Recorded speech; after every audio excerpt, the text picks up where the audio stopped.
tout d'abord, une actualité technologie, un ciel étoilé bientôt sponsorisé. Et alors, la société russe Start Rocket a pour projet de transformer le ciel en un espace publicitaire géant. Donc, c'est un projet qui date de 2019. Il est de plus en plus concrétisé, surtout depuis que la marque Pepsi a signé un contrat avec la société. Donc, ce sera des nanosatellites qui déploieront un voile qui réfléchira à la lumière du soleil. On risque donc bientôt de voir une constellation sponsorisée lors d'une nuit à la belle étoile. Donc ils ont prévu de diffuser de la pub dans le ciel. Ça, Mais c'est d'accord, ça, donc genre, jusqu'où ira le marketing et la communication. Donc aux d'accord, et Alizés, ouais. d'accord. Un fer Phoenix qui fait son entrée dans le chat. Hey, comment il va le frérot? Salut à toi, putain, j'allais encore dire Clément. Salut à toi Guillaume, bienvenue dans l'émission Actu. Et on continue alors avec une petite actualité sport qui a marqué le monde du sport en général et surtout le monde de la NBA. Et donc le monde entier est en deuil depuis dimanche.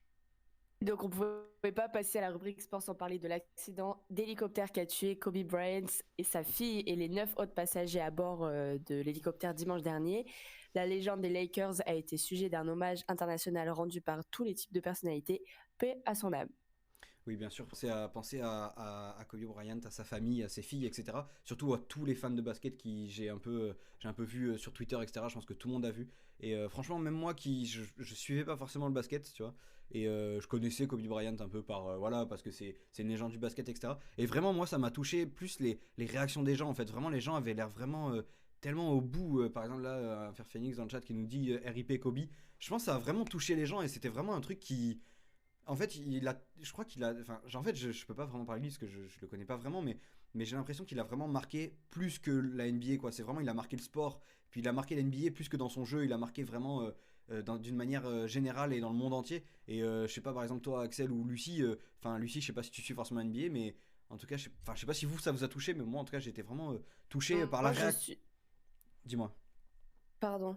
Je Vas-y, suis vas-y. pas en effet de la NBA, mais par contre, du coup, j'ai suivi les actualités. Et ce que j'ai pu remarquer, c'était quand même un événement. Enfin, je pense qu'il a eu une influence sur plusieurs générations, en fait. Ouais, c'est C'est-à-dire qu'il y ça. a des gens de notre âge qui ont été touchés, il y a des gens de l'âge de nos parents, entre les deux, etc. Et j'ai l'impression qu'il a eu vraiment une Ouais, c'est influence ça. forte.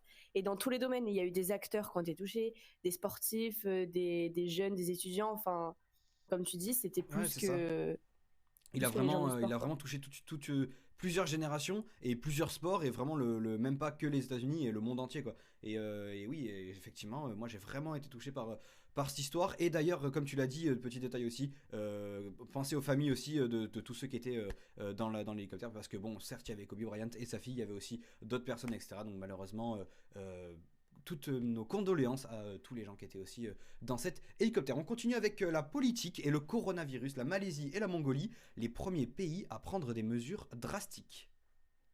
Donc, le virus de la nouvelle décennie a déjà tué 170 personnes à ce jour et elle D'accord. en a infecté 7888 autres. La Mongolie a décidé de fermer ses frontières, c'est-à-dire que les points de passage routier y sont bloqués. Elle a décidé également d'interdire les manifestations sur la voie publique, les événements sportifs sont annulés et les écoles et universités mongoles seront fermées jusqu'au 2 mars. Et la Malaisie, quant à elle, a interdit toute personne voulant venir sur son territoire si elle vient de Chine. Ah ouais, d'accord, donc vraiment comment on dit, oui, comme tu l'as dit, des mesures assez drastiques et assez, comment dire, tranchées, on va dire. Et moi, j'ai une question pour vous, parce que souvent, je me pose la question avec Rachel, etc., tout ça. Est-ce que vous avez peur du coronavirus? Est-ce que quand tu sors, vous habitez à Montpellier, j'habite à Lyon, on est dans des grandes villes, etc., est-ce que vous avez peur du coronavirus? Est-ce que vous vous en méfiez? Est-ce que vous achetez du gel, etc.? Enfin, est-ce que ça vous effraie, Axel? Moi, pas du tout. Parce que sinon, dans ces cas-là, on sort plus parce qu'il n'y a pas que le coronavirus, il y a C'est vrai d'autres aussi, on trucs peut mourir qui. de tout, bien sûr, bien Voilà, sûr. donc non, non, pas forcément. Puis c'est un cas où en France, on est assez préparé, on a ce qu'il faut pour lutter contre. On voit que voilà, il y a dans tous les hôpitaux de France, on sait comment lutter contre ça. Donc il y a pas, il y a une alarme, oui, faut quand même rester un peu vigilant, mais Ok. sans en faire tout un drame, quoi. C'est pas non plus. Là, je vois que sur les réseaux sociaux, c'est un peu le bordel. Et moi, je suis pas trop fan de ce genre de choses où tout le monde, ouais, ouais, Corona, ouais, mais oui, d'accord, oui, mais c'est pas non plus, voilà, quoi. C'est pas, faut pas en faire des tonnes. Ok, Lucie, tu t'en penses quoi un peu? Enfin, est-ce que toi, t'es effrayé par ça?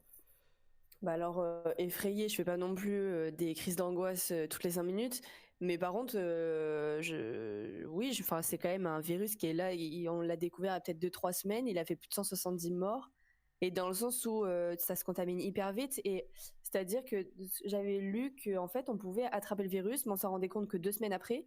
Et Ok. donc, les 2 semaines d'avant, bah, on contamine les autres, en fait. Et du coup, oui, moi, ça me fait peur. Mais après, comme tu dis, Axel, je sors de chez moi. Enfin, j'achète pas des gels hydroalcooliques là pour me laver les mains toutes les 2 secondes et tout. Ouais. Ça va, tu vois. Mais juste, je me dis, je pense que si à un moment j'ai un état grippal où je pense avoir la grippe, je vais pas me dire j'ai une grippe, tu vois. Genre, moi, je vais appeler le 15 et je vais Ouais, ouais, demander à ouais. ce qu'ils viennent me chercher, me demander si c'est le coronavirus ou pas, tu vois. Ok, je vois, il y a Guillaume dans le chat qui nous dit faut en parler et faut en parler, pardon, faut en parler et s'en méfier sans s'empêcher de vivre. C'est ça, il faut quand même Et voilà, avoir c'est ça. conscience que voilà, il faut quand même faire attention. C'est-à-dire que quand tu touches la barre du métro, tu vas pas lécher tes doigts après. Enfin, tu fais un peu attention, mais oui, il faut pas non plus s'empêcher de vivre, etc. Mais moi, j'ai un peu ce côté, tu sais, un peu, tu sais, j'ai l'impression que genre je me dis mais peut-être que autant, enfin genre c'est peut-être là le moment où bah voilà tout le monde va être contaminé et genre c'est la fin du monde, tu vois. Enfin, alors je me dis pas ça tout le temps du tout, tu vois, mais je me dis imagine, enfin ça pourrait être une situation où bah en fait ça pourrait être une raison de la disparition de l'être humain quoi. Mais après ça c'est dans mes moments un peu sombres, tu vois. Non, Mais mais genre je comprends, parce que je t'avoue que moi, bah le jour C'est où sombre là. on va non nous mais dire le coronavirus a été, enfin, il y a eu extinction du coronavirus, moi, je vais être largement soulagée, tu vois. ouais, Genre, en moi, fait, moi, j'attends que ça, hein. il y a ce côté où, tu vois, ma mère hier, elle m'a dit ouais, Maël, prends un gel pour les mains et tout, comme t'es à Lyon, parce que nous, on est dans des grandes villes, tu vois, parce que quand t'es à Lyon ou quoi, on s'en fout, mais dans les grandes villes, tu vois, bon, bah, tu te dis dans le métro et tout, tu sais, vaut mieux. Ma mère, elle me dit achète du gel et tout. Et en fait, moi, bah, je me suis dit, ouais, j'y penserai pas et tout, mais d'un côté, j'y avais déjà pensé à acheter du gel, tu sais. Je sais pas, il y a un peu ce côté où genre, je m'en fous d'un côté, tu vois, je sors, je m'en fous, genre, je suis pas en mode, enfin, si je vois un Chinois ou quelqu'un d'origine asiatique dans la rue, je vais pas faire comme beaucoup de gens et comme beaucoup d'Asiatiques s'en plaignent sur les réseaux sociaux, où on va un peu cracher dessus, etc., genre, putain, attends, il y a un Asiatique, autant il a le coronavirus et tout, pas du tout. Mais j'ai quand même ce côté qui se dit, putain, imagine, ça pourrait être ça la raison que la fin du monde ou quoi que ce soit. Mais après, attention, hein, je suis pas du tout dépressif ou quoi, il faut pas, faut relativiser aussi. Et je vais rester sur la phrase de Guillaume. Il faut en parler, il faut se méfier, mais il faut pas s'empêcher de vivre. On continue avec une good news et on peut maintenant dire bye bye aux Nuggets. Et alors, qu'il n'en déplaise à certains, Didier Guillaume, le ministre de l'Agriculture français, a annoncé mardi que le broyage pardon, des poussins oulala, et la castration à vif des porcelets seront interdits fin 2021. Il prévoit également un étiquetage sur le bien-être animal. Rappelons quand même que chaque année en France, 10 millions de porcelets sont castrés à vif, sans aucune anesthésie. Comme quoi, les pétitions, les manifs et les documentaires critiques font de l'effet. Oui, bah c'est vrai que c'est pas forcément une mauvaise idée. J'ai Ah, pas compris. Genre, y a plus de nuggets là? Non, mais Ah, je passe bien moi. j'avais ils vont enlever les une, Nuggets. avoir une... Non, mais c'est en gros, ils vont arrêter de broyer les poussins et de castrer à vif les petits porcs, quoi, les porcelets. Hmm. Et vu que les nuggets, c'est du broyage de poussins, de tout ce que tu veux, c'est pour ça que j'ai mis en titre Bye bye les nuggets. Mais c'est En soi, pas, en soi, il y aura tu, toujours des nuggets, t'inquiète, tu pourras Axel. toujours manger des Ça nuggets, va. mais du coup, ça sera plus des nuggets faites comme ça avec les animaux broyés, etc. Euh, 1,49€ chez Carrefour. Je Ah connais pas d'accord, le toi tu prix. manges carrément des Mm. nuggets Carrefour. Ah ouais, ok. Je croyais genre en McDo tu tapais des nuggets. Ah non, non, vraiment il achète des nuggets quoi. Ok. Juste petit détail les gars, je l'ai pas dit comme je l'ai dit hier aussi. Si vous voyez que j'ai les joues un peu bizarres et que j'ai du mal à m'exprimer et que j'ai du mal à bien articuler, parce que voilà je me suis fait opérer des dents de sagesse, du coup si j'ai les joues un peu gonflées et que j'ai du mal à articuler, c'est normal, je me trouve une excuse parce que bon, si jamais il y a des recruteurs ou des grandes radios qui nous regardent, je suis compétent, hein, c'est juste que là j'ai du mal à m'exprimer. On continue avec les faits divers. Et à Nice, plus de 370 kilos de cannabis saisis sur l'A8. Oui, alors ce week-end, il y a une fine équipe qui a été arrêtée sur Une la Côte fine d'Azur équipe. avec 374 kilos de résine de cannabis à bord de leur véhicule. Donc les 6 suspects ont été placés en détention provisoire et il y en a un autre qui a été laissé libre sous contrôle judiciaire.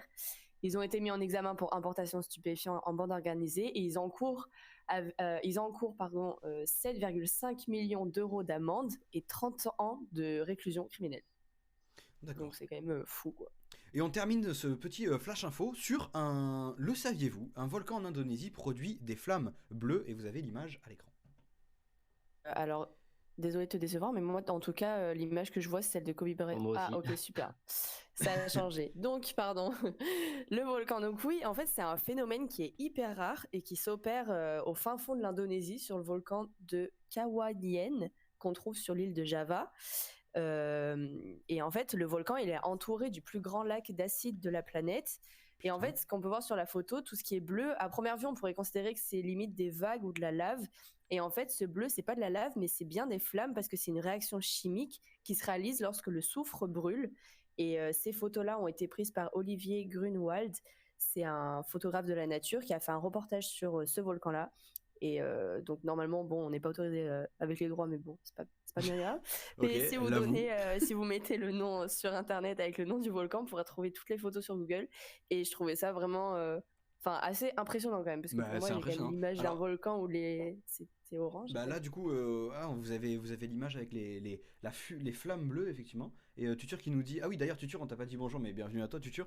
Je l'ai vu, ce volcan, c'est un délire. Bah, effectivement, en plus, l'image là est pas en qualité dégueu, du coup, vraiment pas mal. Du coup, c'est en Indonésie, c'est ça, hein.